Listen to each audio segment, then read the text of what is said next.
Oh, the microphone would help. Hey, everyone.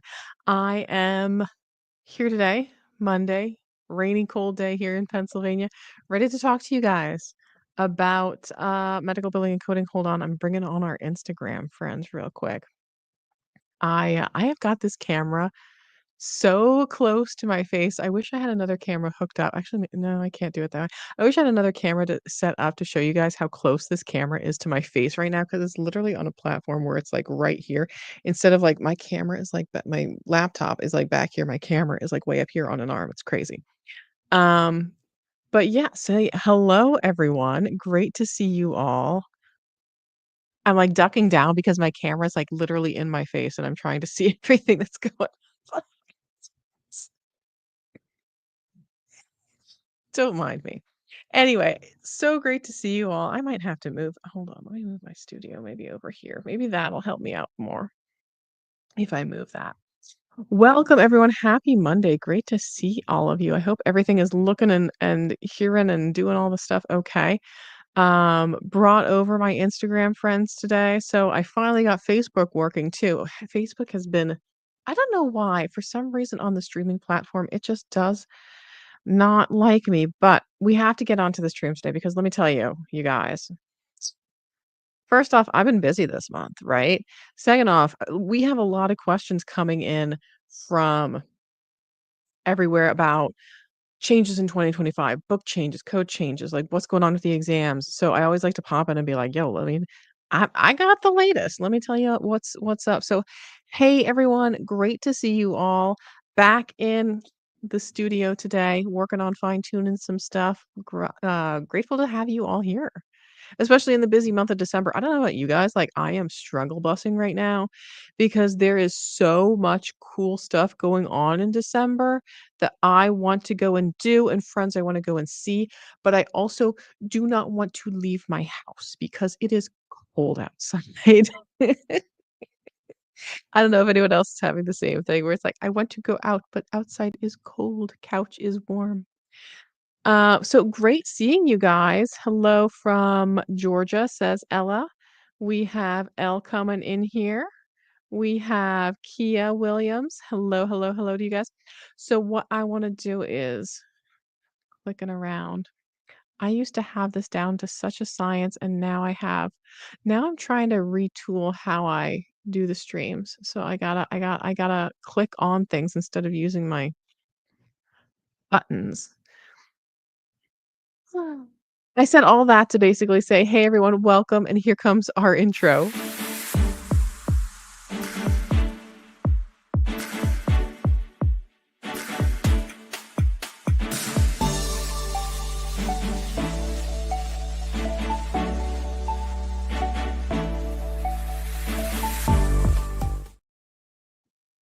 Dun, dun, dun. I miss the old music, but I like that new intro. So grab your beverage, say hi to your friends in the chat. We are getting started with this live stream today. Let me just actually split my screen here so I can kind of see what's going on here on Instagram as well. I see Ravi from India is joining us from Instagram. Perfect, perfect, perfect. Cool. Love it. I'm going to put Instagram people over down here so I can still see what's going on. Now, let me get back into my comments because they are popping. Holy crow. Brandy, hey, nice to see you today. Rahul says, "You look great live and your energy is so lively. Thank you. That's because I have drank nothing but coffee all day and very little water."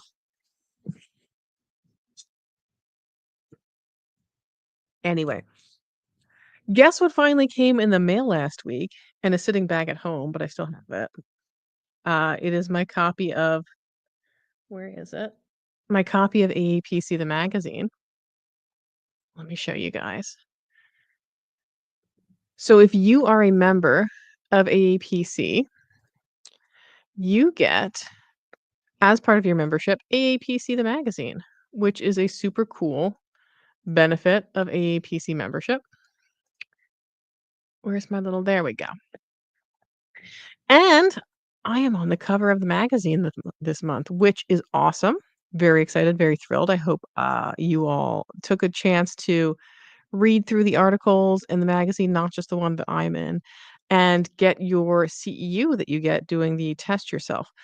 If you ever wanna read Healthcare Business Monthly as an AAPC member, you automatically get the digital version, so what you do is you go onto the AAPC website here under Resources, and it's here under AAPC the magazine, and you can do the one that kind of flips through like a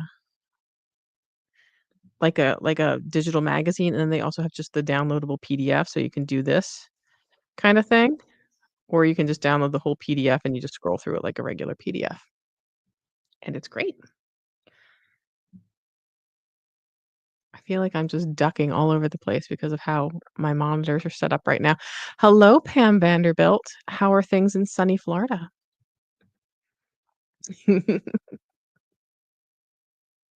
All right, so where are we going? Arlene is a student at DeVry. Congratulations, DeVry. That's exciting. Are you doing the associate's degree program there? Because I know they have a couple. I think they have if I remember correctly, does DeVry have a certificate and an associate's degree program? I think they do. And I'm trying to remember if it's DeVry or Phoenix that Jennifer is an instructor at, the one who used to be over at CCO. Da, da, da. Kate says hello from Philadelphia. Hello, Kate. I'm not too far off from you, Kate. I'm over in Berks County. Stephanie, dude, hey, hello. It's great to see you here today. Yeah, I'm excited. I'm excited. I don't know. But no questions are coming in yet, you guys. No questions are coming in yet. But yeah, so let me go over some of the basic stuff that I usually like to cover around this time of year because we're getting towards the end of the year, right? So when we're coming up on the end of the year, a lot of people still have their 2024 books and they're like, "Hey, if I don't pass this exam by the end of this year, what happens then in 2025?" So all of the AAPC exams are updated based off of calendar year. So calendar year January 1, they will all update for 2025, meaning that all of those code updates will be implemented into the exam at that point. Now, that does not mean they're going to look at all of the codes that have been updated and go, "Mwahahaha, let's make this exam half just based off of all of the codes that are updated." No, the AAPCs, like all the rest of us, they are lazy.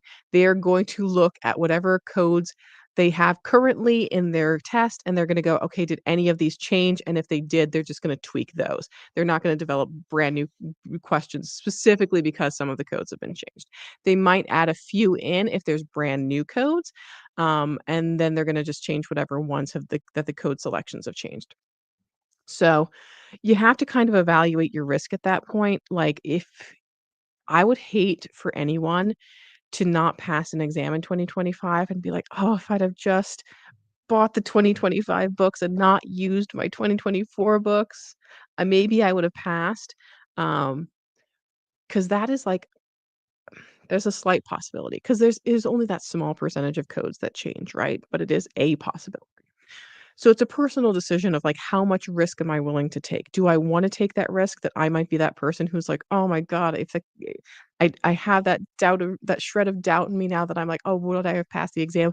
Versus like, "Oh, well, in my 2024 book is where I wrote all of my notes and I don't want to spend 20 hours rewriting all of the notes and highlights," because some people do all the notes and highlights. You can in 2025 still use your 2024 books. You can. It's just that some of the codes will have updated since then. So you have to figure out kind of what you want to do. Um,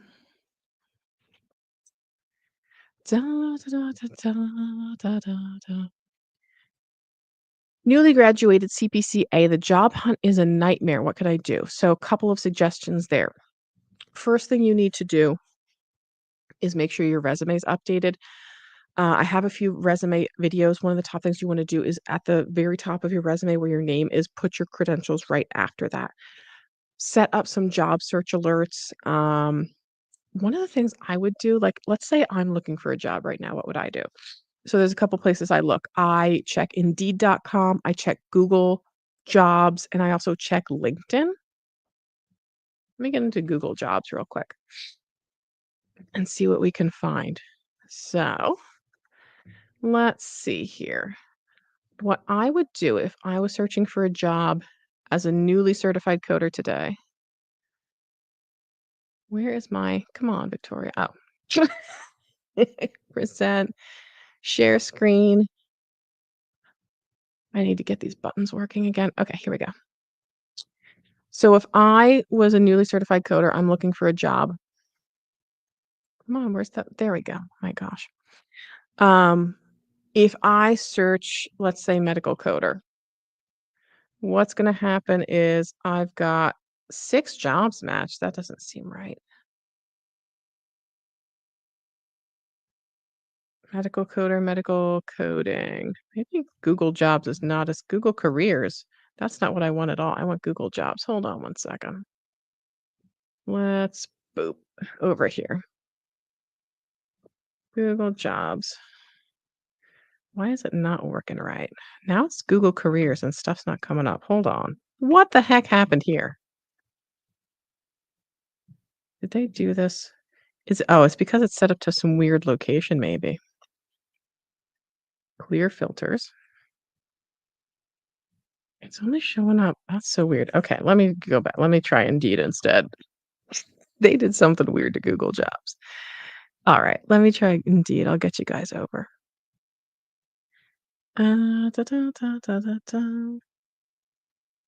Okay. Here we go. Present. Okay. Add to stage. There we go. Ah. Okay. Now we're moving all around. We're moving and grooving. So let's say I'm on Indeed.com and I'm looking for a job. I'm in the Philadelphia area-ish. So we'll just go with Philadelphia because that's just the biggest city near me.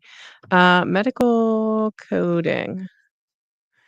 So we're coming up with 100 plus jobs, and we're going to come up with a lot of stuff. Medical coding supervisor, medical assistant instructor, medical biller.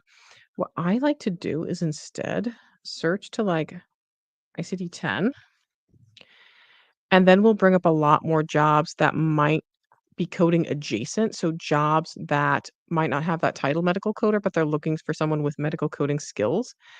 Provider service helpline representative, intake generalist, medical biller. So those are the ones that are coding adjacent. They want someone with medical coding skill sets, and that will help you get one step closer to have a medical coding job. Hold on one second, guys, because my light just went out, and I'm either going to drag a new one over here, or I'm going to grab my other light. Hold on one second. Let me get to my one second.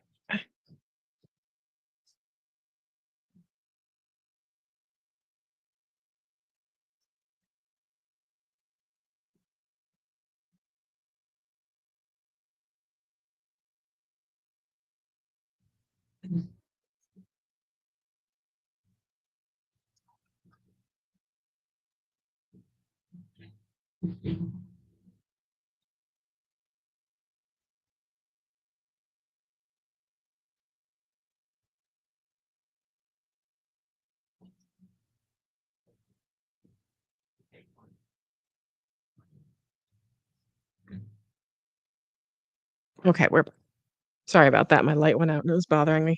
So those are our coding adjacent jobs, and we can find some more stuff there that I think will be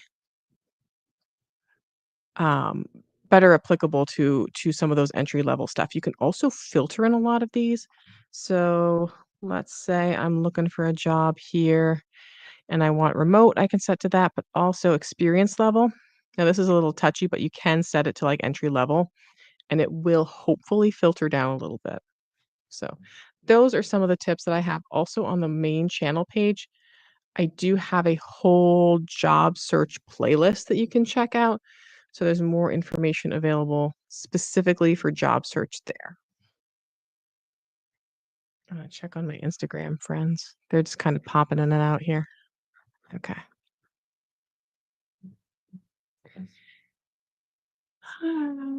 Okay. So I think I got a couple of questions in here about are there what's happening to the exams in 2025. So they're not changing any structures for the like CPC exam and stuff in 2025. They're gonna ask the same amount of HCPCS questions, same amount of questions from the 20,000 series. There's still gonna be those 10 cases. They have put fill in the blanks on the back burner. So it's still potentially going to come, but it sounds like it's not a priority right now. If you listen in on the AAPC social hours, they kind of insinuated that some other stuff has come up. That's the priority. Fill in the blank will potentially come, but I don't see it coming in the next probably 6 months, I would safely say. Um, ebooks probably are a slightly higher priority right now, and from what they're saying, they will give the option when that happens between using an ebook or using your paper book. So it's not gonna be like everyone has to use an ebook.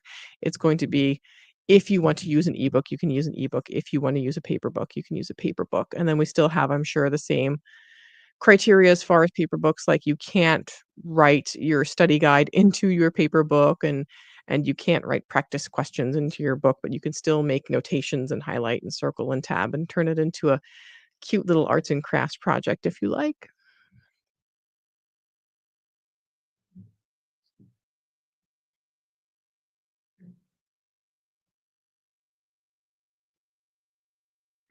What's the fastest area of growth in medical coding? I would say probably right now either auditing, I would say, or inpatient coding. I feel like we're seeing a lot of people who have been in inpatient coding for a while are hitting towards retirement or kind of I don't know. I feel like there's just a bigger need right now for inpatient coders. I'm seeing a lot more facility inpatient coding, which if you just have the CPC, you can't do inpatient facility coding because you need to learn ICD-10 PCS. The certifications you would need for that would be either the CIC or the CCS through a HEMA. Um, and I think risk adjustment still is very big, but with some of the administration changes, I think there's some apprehension there right now. I don't think risk adjustment is going away, but I think there's definitely been some commentary about changing healthcare and programs and stuff in the new administration and they're not particularly preferable to some of the things that had been put in previously with the Affordable Care Act and stuff. So still moving forward with that, but and I'm a little apprehensive. Permanently Cancer says, "Hello, I got my medical billing and coding diploma from Everest back in 2010 and never utilized it, but I'm looking to get a refresher course and I can't find one. Would you recommend I start all over?" So 2010, you would have been trained in ICD-9, I believe, because yeah, it's 2024. Yeah. So you need to learn ICD-10 CM, which is quite different from ICD-9. What you could do, what I would maybe suggest is you could try some self-study. If you have still some good foundation there and you still remember some good med term, you could try getting the Bucks step-by-step books. Those are the ones I kind of recommend for self-study. And they do, depending on which one you get, come with an e-course. Let me see if I can find them on Amazon right now. Can't remember if I have them linked in the descriptions of the videos or not.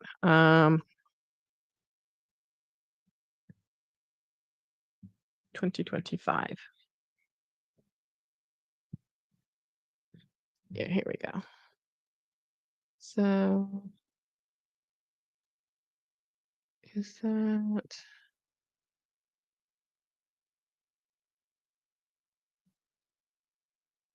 there you go, share screen. Let me get you over to here. So this is the Bucks step-by-step medical coding book.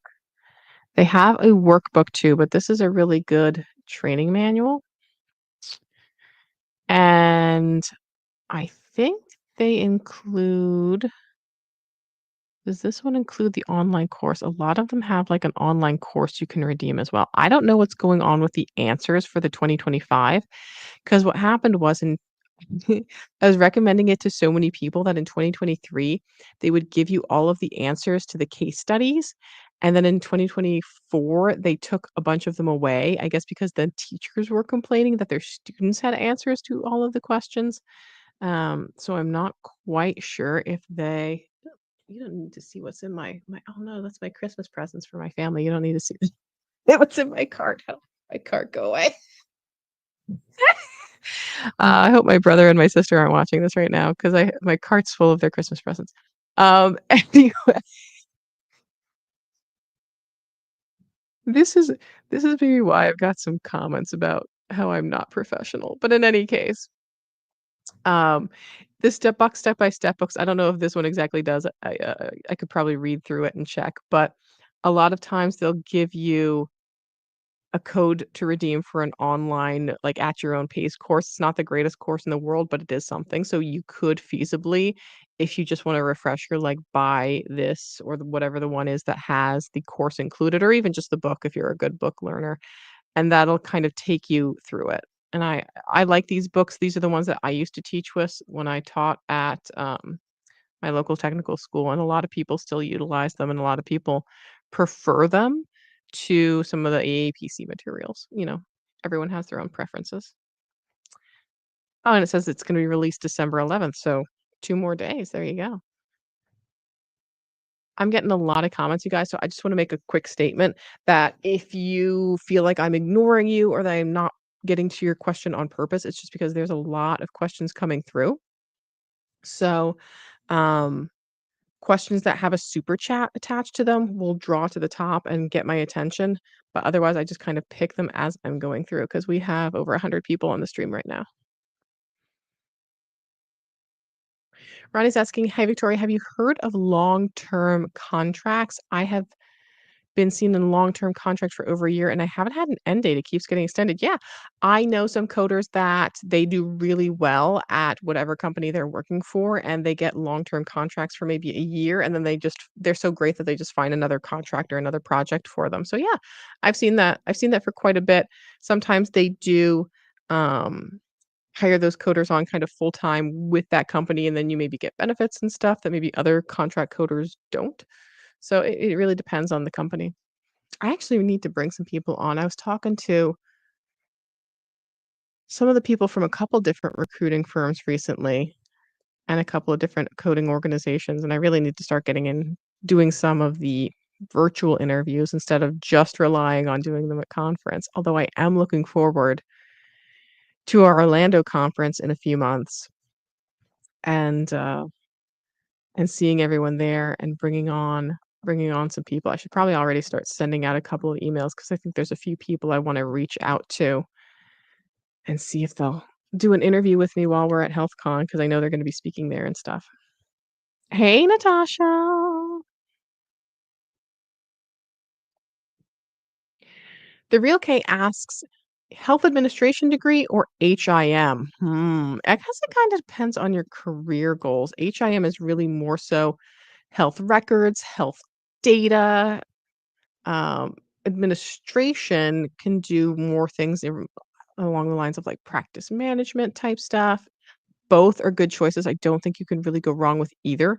But if you wanna kind of stay more in the realm of medical billing and coding, probably HIM. I've heard a lot of people say great things about WGU for their associates and bachelor's degrees and master's degrees.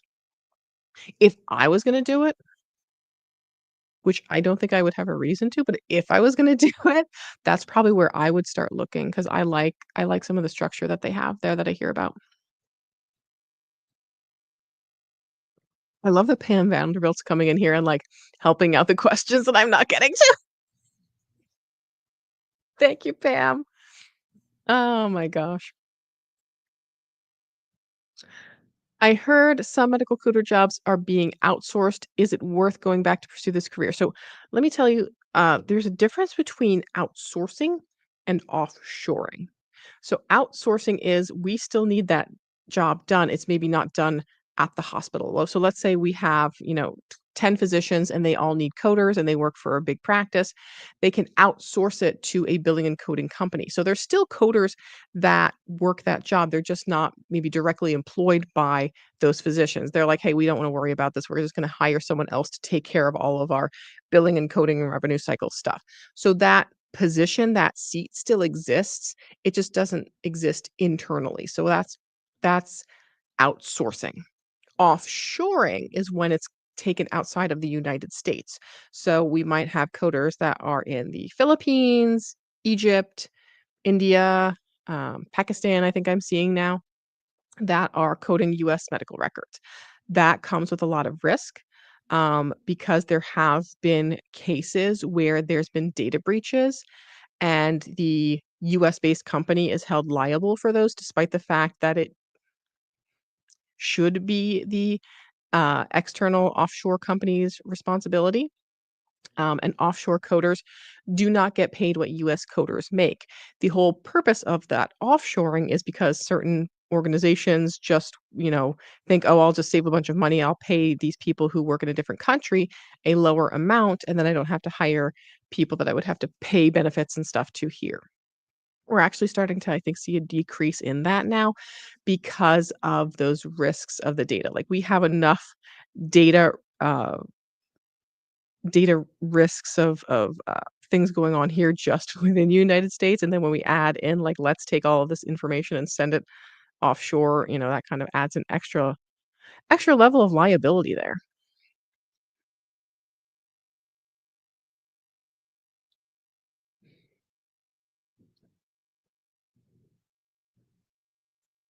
Fatima asks a very good question. Do CEUs only count when you are certified? Yes.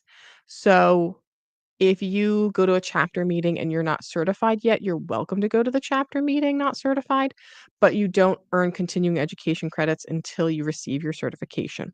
So if I don't get certified, for example, until January, but I want to attend a chapter meeting now as a member, or even a non-member can attend 2 meetings before they're asked to become a member, I could go and attend that meeting, but I don't need and won't receive CEUs, and they won't, like, effective them. So I can't go like, "Oh, well, I got certified in January, but I took this training session in December, so, let me have the CEUs." It has to be from your certification date and then forward. So there's no point trying to collect CEUs prior to your certification other than just the benefit of that education.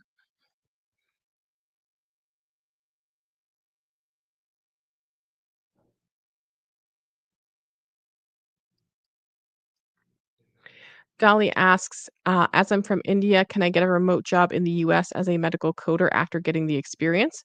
There are organizations that do hire coders that are from other countries. However, they will not pay you what they would pay a US based coder, because the purpose that they usually offshore those services to other countries for is just for the cost savings. So they will pay you significantly less than they would pay a US based medical coder.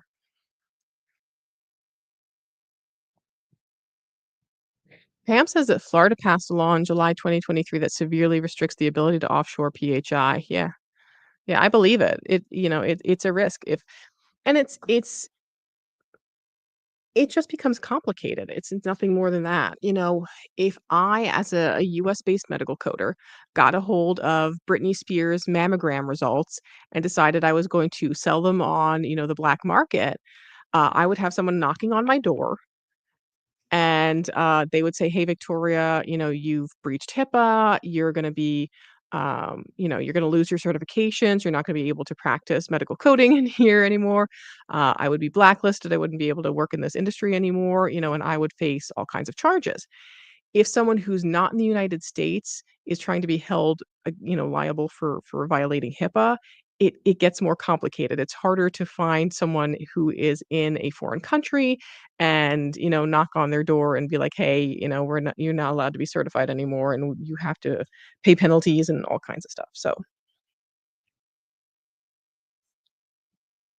what to expect from a local chapter meeting?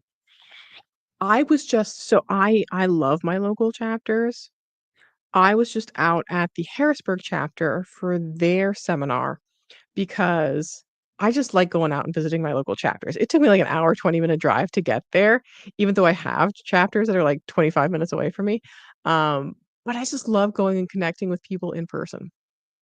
So, depending on your chapter, you can expect different things. What you can expect is education. There's always going to be some kind of education.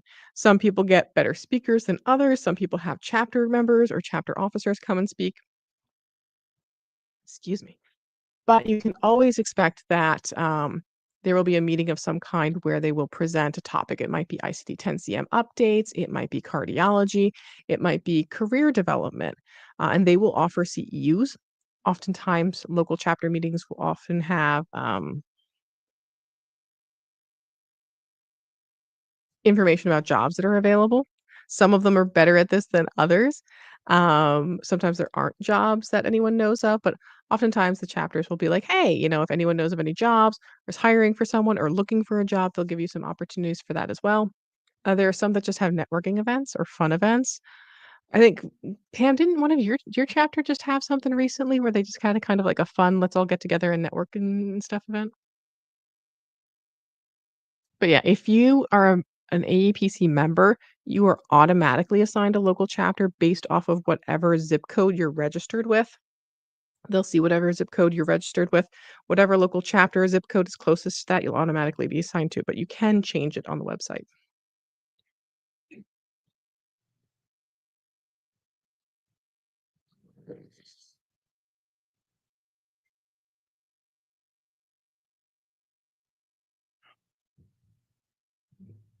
I need to go to an ENT or something. I feel like I am always congested, and, like, anytime I'm speaking, I'm just like, because I can't breathe through my nose. Oh, while I have you guys all here, I need some feedback. I have been doing some more vertical videos lately, and I need to know what kind of vertical videos you guys really like to see because I feel like there's kind of like 3 categories or 3 silos of vertical videos that I do. There's, "Hey, here's this coding case, let's code it." There's, "Hey, here's some career tips, general information about medical billing and coding stuff." And then the third is like, "Here's me doing a dumb, funny skit." And I'm really curious, like, which of the mix of these do you have, like, a preference? Are you guys like, "We just wanna see the coding cases," or do you like that I kind of do this mix of, like, everything where it's like, "Okay, here's me doing a very serious case of how we code this," and then I'm, like, putting on wigs and making funny scenarios and joking about insurance companies. Which, by the way, did you guys hear the news about telehealth and Medicare? I did a vertical video on it. I think I posted it on TikTok. I'm not sure if I posted it on I think I did post it on YouTube. But basically, January 1, Medicare is gonna roll back their telehealth coverage to their pre-pandemic rules. So, pre-pandemic, they did not really like telehealth, so you have to be, like, in a rural setting, you have to go to an approved site, so you can't, like, do it from your home. It would have to be, like, you're in a rural area and you're going to a certain site because there's, like, no dermatologist near you and they remote you into a dermatologist type stuff. Um so unless, like, Congress steps in before they leave for the year and, like, pass something saying, "Oh, yeah, we still need you to cover telehealth," like, Medicare's not gonna cover telehealth for the majority of Medicare patients starting January 1, which is little tough. Little tough, especially for those elderly Medicare patients who have certain visits where it's like, this would really be beneficial to just do it as a video visit. And those of us taking care of parents who are Medicare patients, it's a lot to coordinate when you get older.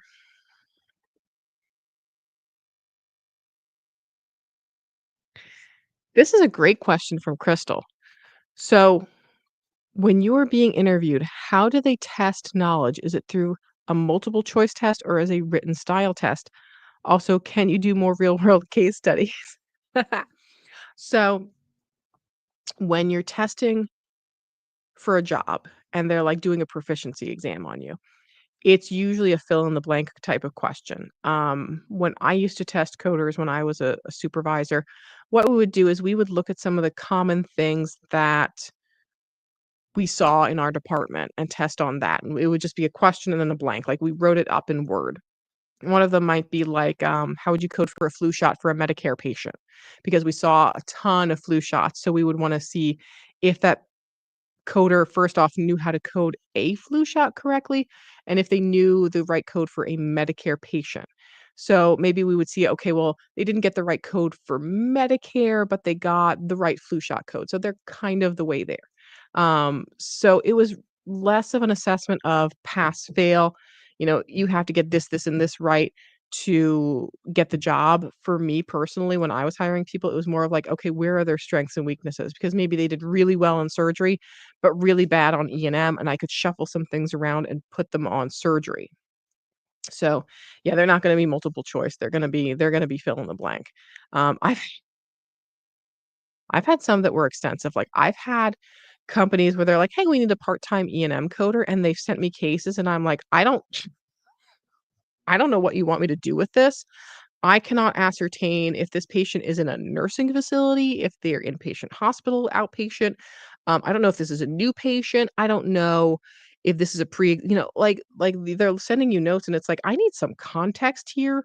Like, this is what I would do with it, but I don't know if that's the same train of thought you guys are having. And some of them are like long where it's like, okay, I feel like an assessment for like a level 1 coder position should not be a 3-hour assessment. You can figure out that someone's proficient or not in a shorter amount of time. Don't make me retake the entire CPC exam as a fill in the blank, right? As far as, can I do more coding cases?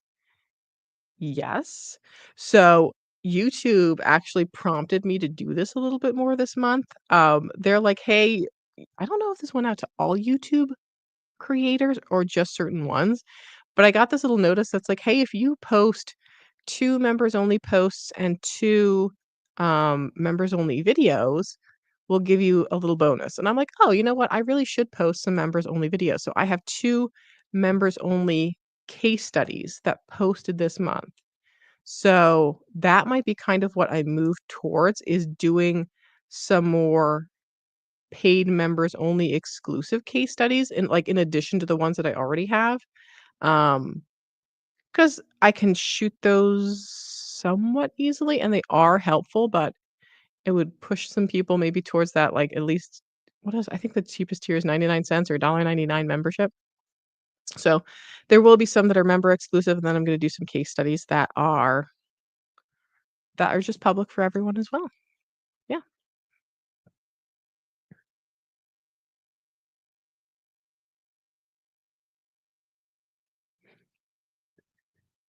Carmen, I love how you worded this.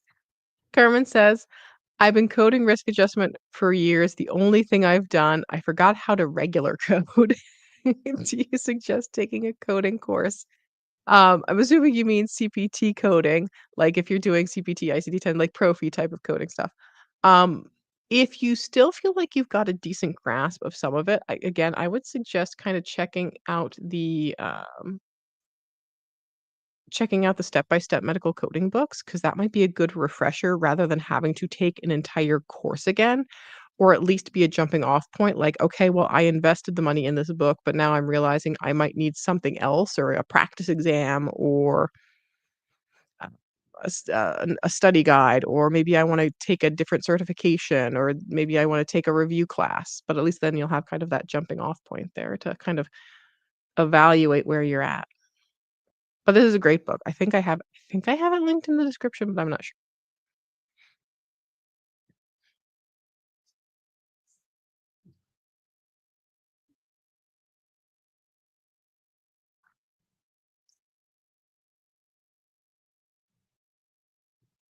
Yeah, as far as the shorts, people are saying complex coded casing.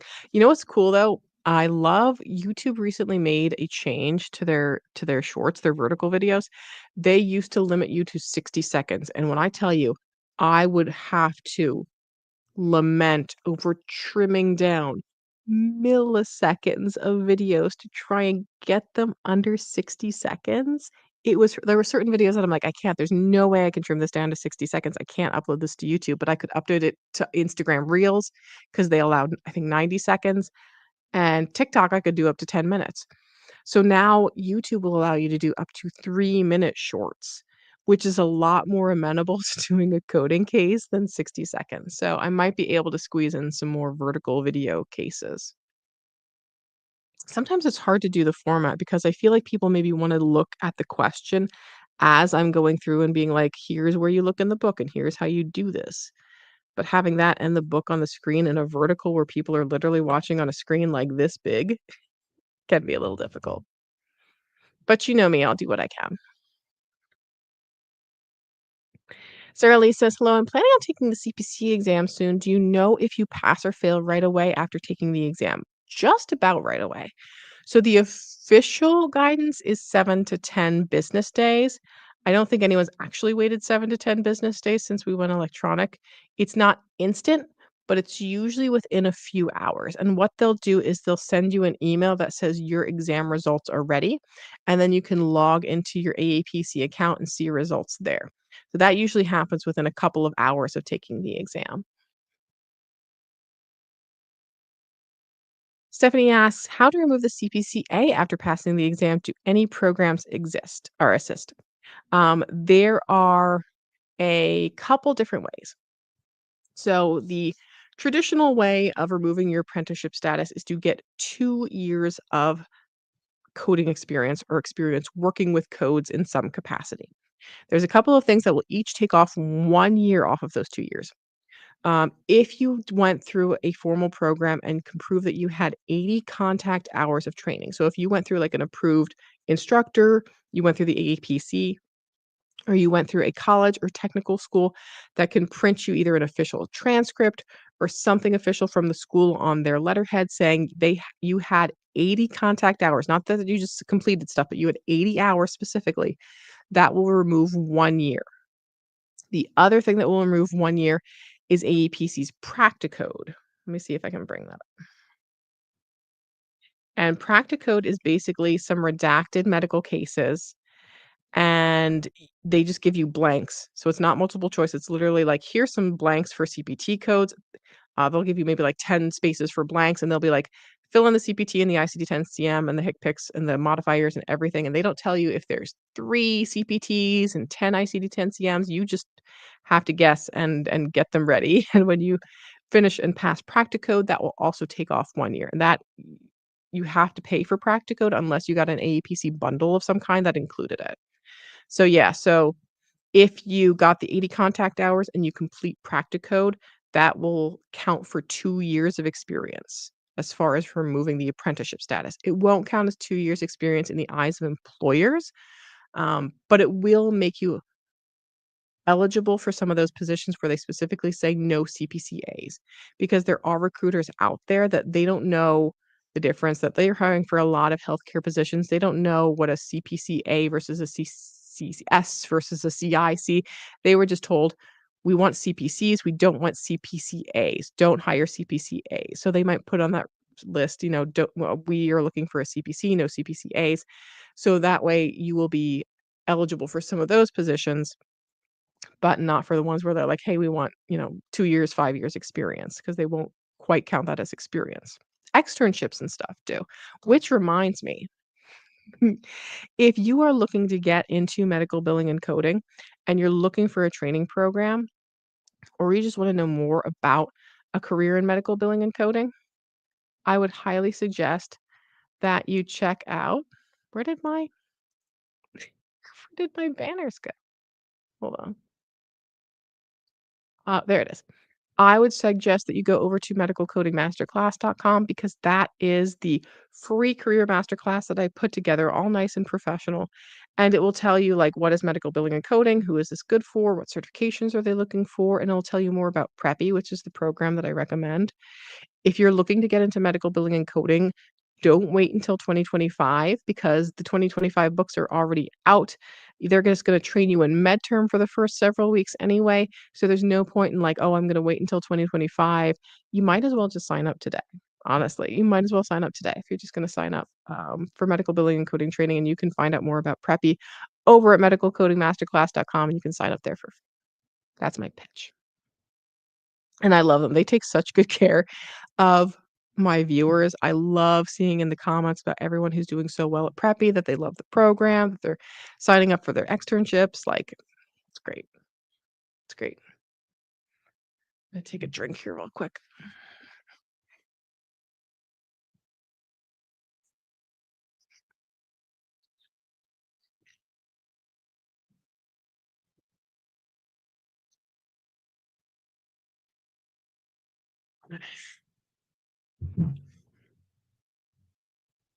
All right.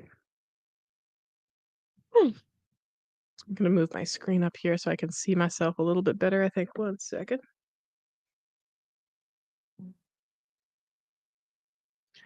There we go. Ooh, it's not liking that. Never mind.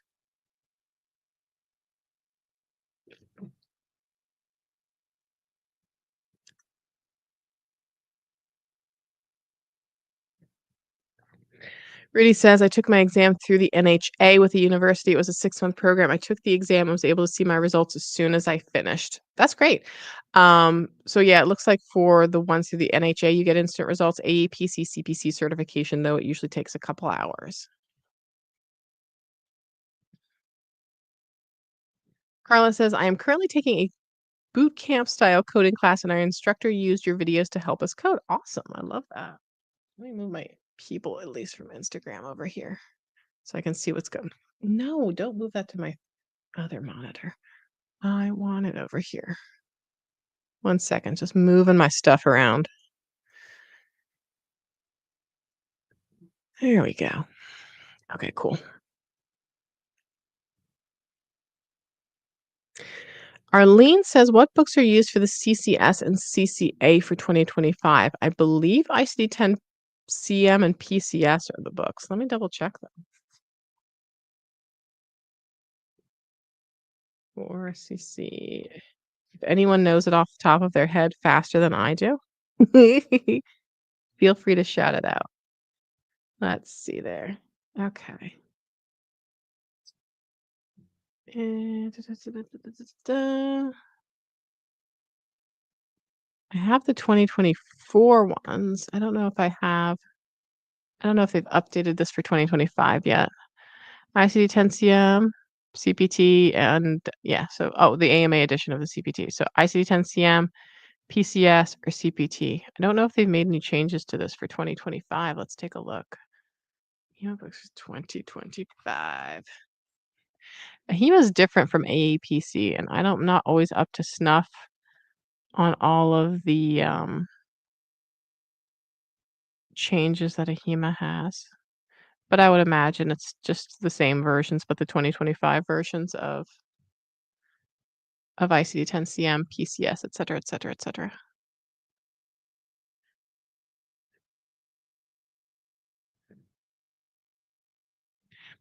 It says, can you please explain the 80 hours criteria once again? Yeah. So what AAPC is looking for, I'll bring it up actually over here. If you went through like a program directly from the AAPC, that is going to count for the 80 contact hours. If you went through a medical coding instructor, they can give you a certificate of completion that will account for the 80 contact hours. Or if you can get something, I think it says here on the official like letterhead and stuff. Let's see here. 80 contact hours. Okay. 80-hour coding course completion. To meet this requirement, proof of completion of at least 80 contact hours of a coding preparation course, not CEUs, must be submitted. And it says it has to be either an instructor letter on school letterhead verifying completion of at least 80 contact hours, a certificate or diploma stating at least 80 contact hours, or an unofficial school transcript showing at least 80 contact hours. So that's part of it. So the 80 so if you get 80 contact hours and 1 year of experience, that'll count for the apprenticeship removal, or if you get Practicode and 1 year of experience, or if you get the 80 contact hours and Practicode, that'll count for the 2 years experience. But yeah, that's all laid out on the AAPC website. If you go to, I don't know, home apprentice removal.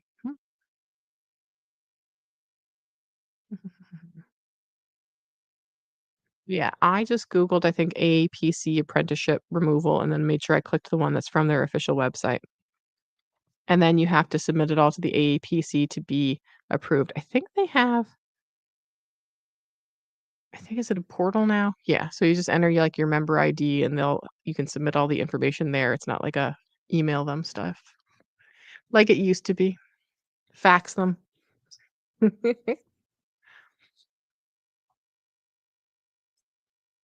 Maybe it's real says, should I take a training for ICD 11?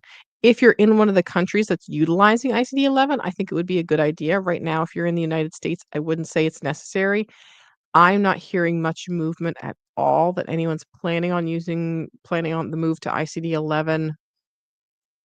I honestly don't think it'll be within the next few years.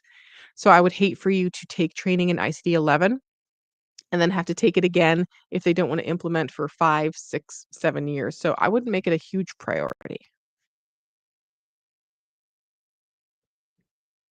I mean, unless you wanna train other people in ICD 11, then I would make it a priority and start putting some courses together.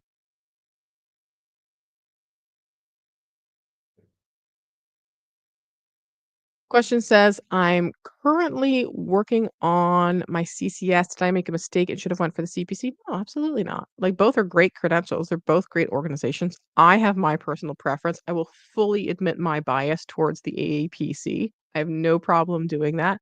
But yeah, the CCS is great too, and in fact, I think a lot of inpatient coders there might be more need for them, and they tend to make more, but it is I feel inpatient coding is more difficult, personally, I feel. So not everyone feels that way, but I feel inpatient coding is more difficult.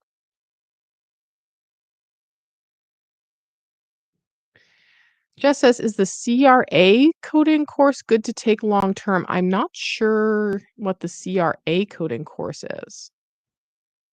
Are you talking about certified risk adjustment coding? Or is that maybe a different credential? Because there's some other credentials that I'm not familiar with from other organizations.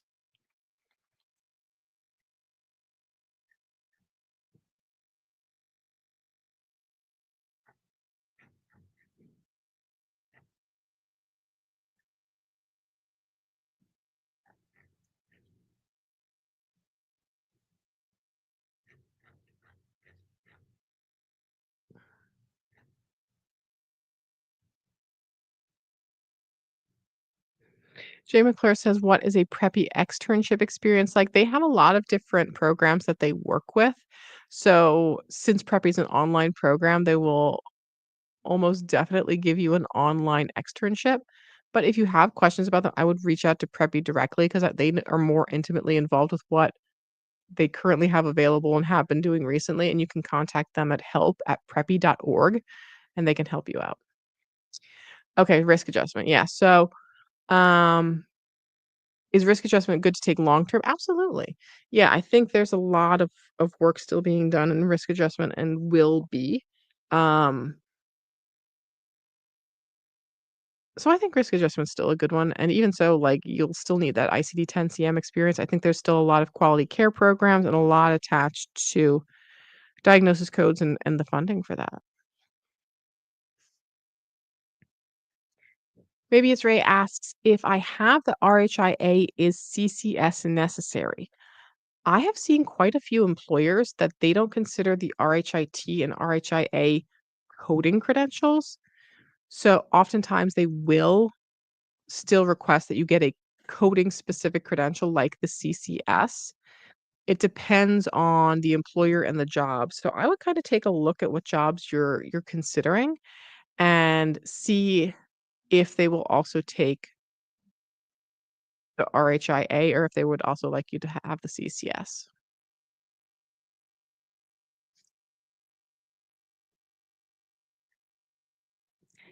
Stephanie asks, "Is it possible that a CPC certificate can obtain a job in inpatient coding hospital facilities and rehabs?" Typically, no. The reason being is that the CPC trains you in 3 code sets: ICD-10-CM, CPT, and HCPCS. In inpatient facility coding, it's coded based off of ICD-10 PCS. PCS isn't trained or tested on for the CPC. So for inpatient positions, what they're really looking for is either a CCS, which is through a HEMA, or if you wanna stay with the AAPC and not have to pay 2 membership dues, you can get the CIC through AAPC, Certified Inpatient Coder, and that will help train you on, PCS coding and on using the UB04 form and the reimbursement systems that they use, the inpatient, reimbursement systems, and, those will be more amenable to positions in inpatient coding. So they won't take the CPC for inpatient facility coding positions.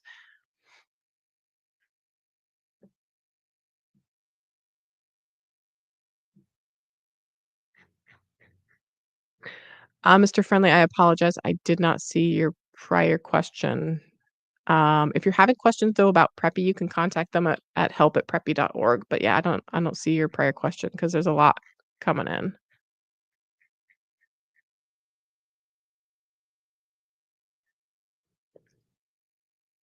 Oh, where did that go? Morgan says, I'm new to coding. I'm mid-career, social work background. Cool. Interested in Medicaid and Medicare. Okay. Enrolling in the CPC course after passing a certification. Will a CRC be the next coding certificate to get? People go a different couple different ways. So if you want to get into auditing, CPMA is a good one. CRC is great, especially if you want to work with Medicare because of all those HCC codes that they do, HCC coding and Medicare. Um, so yeah, CRC I think would be a great next option, especially if you really, really love ICD-10 CM, which I personally do. Um, Also, if you're interested in that, I have a companion course for risk adjustment certifications. So if you're someone who's like already trained in medical billing and coding, you already have like a CPC or a CCSP or something, and you're like, now I want to go for risk adjustment and I don't want to have to sit through all of the relearning of what is an insurance, what are the different programs, what is ICD-10 CM. Here's the basics of ICD-10 CM, and you just want to dive into like the risk adjustment meat. I have a companion course that's really good if you just want to get like the a study guide and my companion course, and it's on my website at contempocoding.com. But there are a lot of people that can kind of figure it out just with the CRC study guide.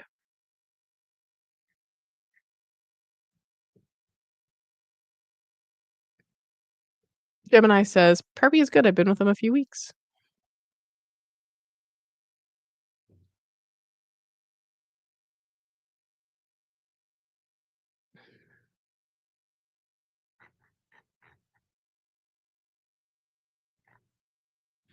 Oh, where's my okay, cool.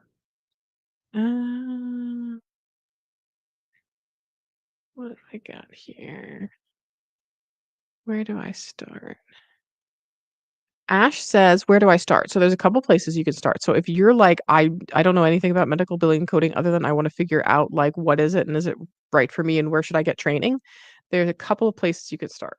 Where's my So I have a specific playlist on the channel that is like, where do I start? Where do I go and get training? Like, what do I do?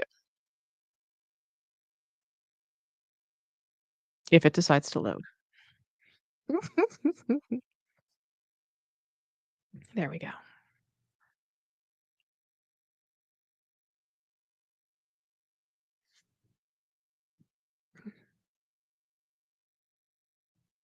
Why is it not? Come on. Okay, let me try one more time. Present. Stop screen. Okay, here we go.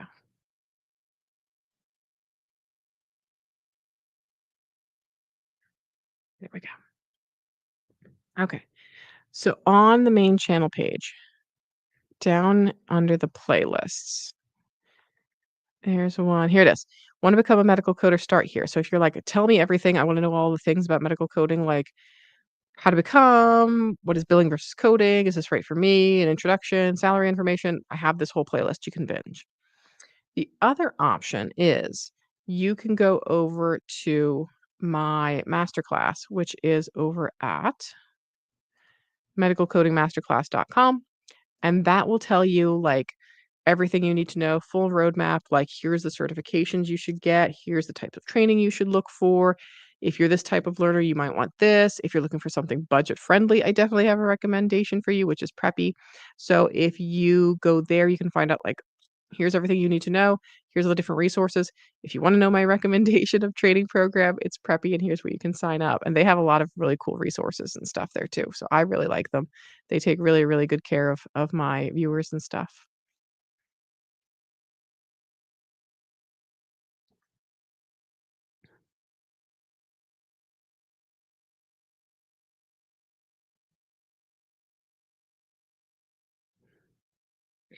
Jose asks, with a medical carrier as a background, is it possible just after the AAPC study guide?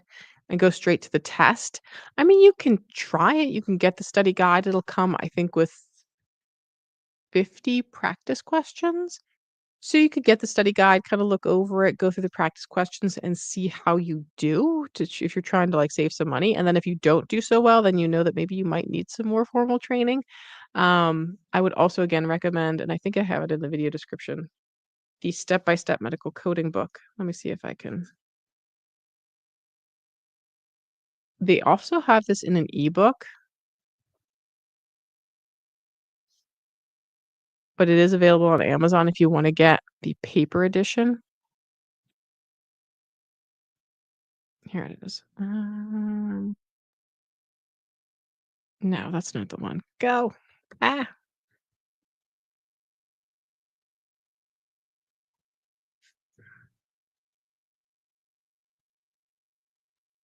Step-by-step medical coding 2025. And that's kind of more of a good training manual versus just getting the study guide. Because that will kind of teach you medical coding and give you some cases and stuff to review as well. It comes out in 2 days. The other one I would suggest is there is an ebook version that you can get, and I would buy it through VitalSource because you can get a lot of the coding ebooks and study materials through them as well. Let me bring them up. Sign in.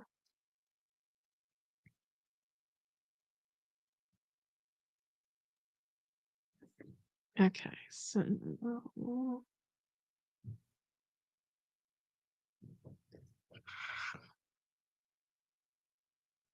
why is it giving me grief today? There we go. Okay, so this is my here we go. This is my bookshelf on VitalSource. So I have all of my coding books here. You can also let's see if they have it step by step medical coding 2025. Let's see if they have it available to order yet. It might not be in yet if it hasn't released yet. Yeah, but it might be available in a couple of days. But you can buy the ebook version. I think you can also rent them. So let's say you wanted to just borrow it for like a couple of months or for a couple weeks, you can do that on VitalSource Bookshelf as well, and then save some money there instead of having to buy the whole physical book and then not knowing where to put it. I like ebooks. I'm personally a big ebook person when it comes to like my coding resources and stuff. So you can here it is. Buy them from the store. Let's see if it's here. You're about to be redirected. Do do do do do do do do.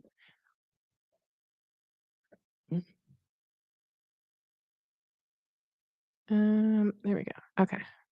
Let's see if it's here in the store. Step by step medical coding. I know they have the 2024s. Yeah, it doesn't look like the 2025 ebook is in VitalSource yet, but maybe in a few days because it's still not releasing for a couple days. But that's a good resource to check out, even regardless. Oh, the other thing, um,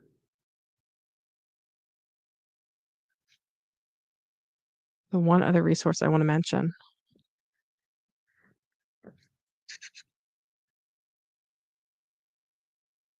Oh, come on, stop this.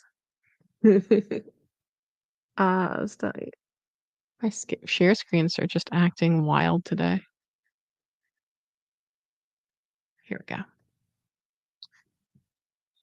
So if you're in the market for a good medical terminology book, they have this book, Medical Terminology and Anatomy for Coding, and it is so great because when they teach you med term, they give you medical coding samples and examples and stuff.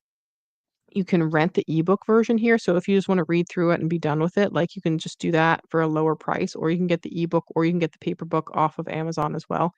It is phenomenal because it just goes so hand in hand with with medical coding information. Like, it's one of my faves, and I definitely would recommend it if you're self-studying or even as a supplement for some of the ones that, um, are through a program and you're like, I need something else."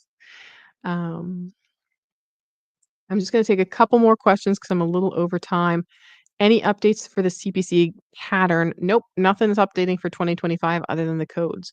So, the only thing that's gonna be updated is if a CPT code changed or an ICD-10-CM code changed, they're still gonna test you on the exact same amount of questions from the 20,000 series and anesthesia questions. There's no fill in the blanks yet.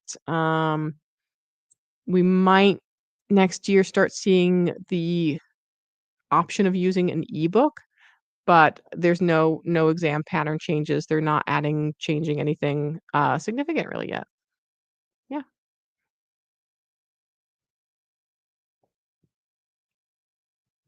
Last question I'm gonna take. Victoria, I appreciate the time you're taking to provide this information, needed to be successful. What practice exams do you recommend for the CPC? Get the official ones from the AAPC website.